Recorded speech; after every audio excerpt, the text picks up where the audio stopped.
and thank you so much for tuning in to Wednesday Money with WealthyMe. My name is Regan Mitchell, and I'm a certified financial planner professional. I'm also the managing director of WealthyMe.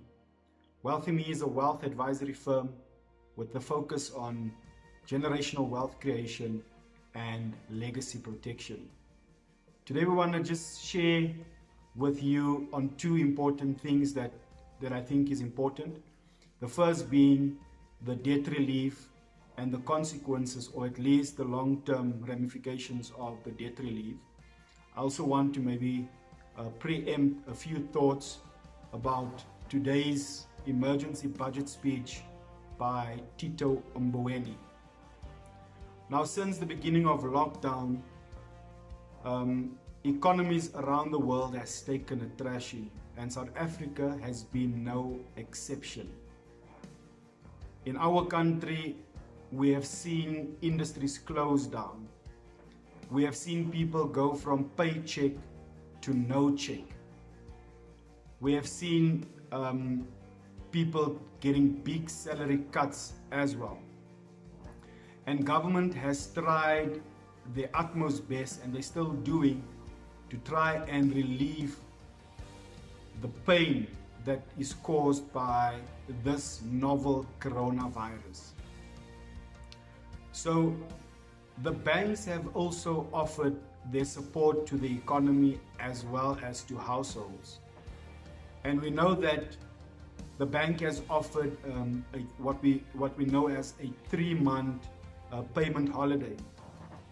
Now, as much as it provides relief, we are grateful for the fact that it provides cash flow relief. I think it's important for us as consumers to also understand what then happens when you exercise the option. So when you exercise the option of a 3-month holiday, you need to bear in mind that it's just a deferment of your obligation or your responsibility. So assume your bond repayment is 10,000 Rand a month, and you're 3 years into your bond term. A huge portion of your bond repayment, if not 85 or 90% at that point, is interest, not really capital. So the bank ensures that you first pay them back their interest before you start paying back the capital. So what then happens here is, with the payment holiday, is assume that of the 10,000 Rand that you're paying, 9,000 Rand is interest. Now, if you take 9,000 and you multiply it by 3 months, that is 27,000 Rand. So what happens in the back end of the contract is that after your payment holiday, the bank refinances that interest that they've suspended over the remaining term of your loan. So if you've got 17 years left in your home loan, 27,000 Rand will be refinanced over 17 years.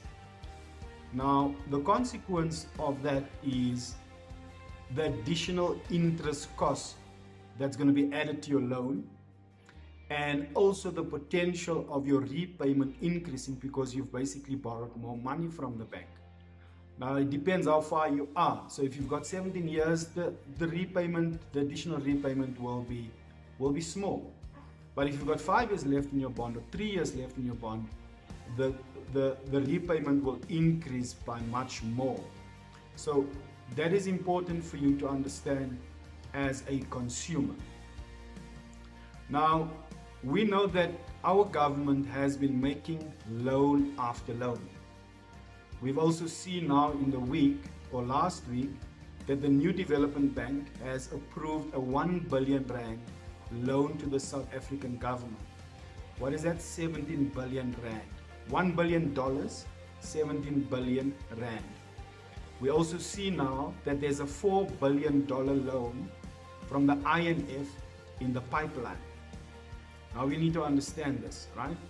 Is that the more money government borrows, the deeper our debt to GDP ratio. And there are certain projections that project that in the next 3 years, our debt to GDP ratio is going to be at 100%. That is completely unsustainable. So we need to understand as South Africans the impact on us. When the government borrows money, the citizens of this country will have to pay back most of that money in the form of taxes. So where we find ourselves now is really between a rock and a hard place. Government needs money to provide the relief. There's two sources of money. They can come to the taxpayer, increase taxes in the form of VAT, in the form of employee tax. There's different taxes. They can go to sin taxes. For the people that smoke and drink, that have paid so much during lockdown for alcohol, I think government is going to exploit that in terms of increasing revenue on sin taxes.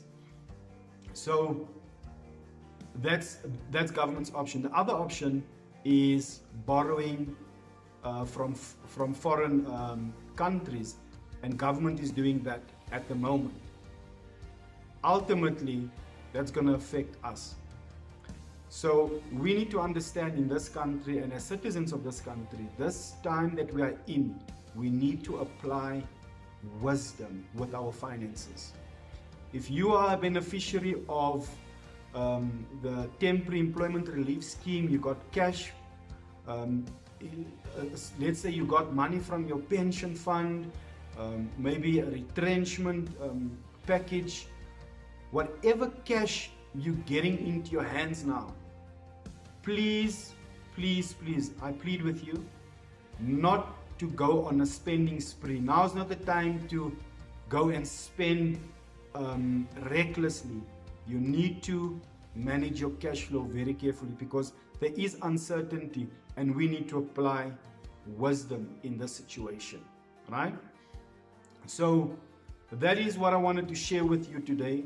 I wish I could share more, but I don't want to keep you here for 30 minutes. I try to keep these videos compact and, just to get our viewers and our followers to think about certain things critically. I also want to thank you guys for tuning in every Wednesday, for liking our posts, sharing our posts, for your comments. We appreciate that.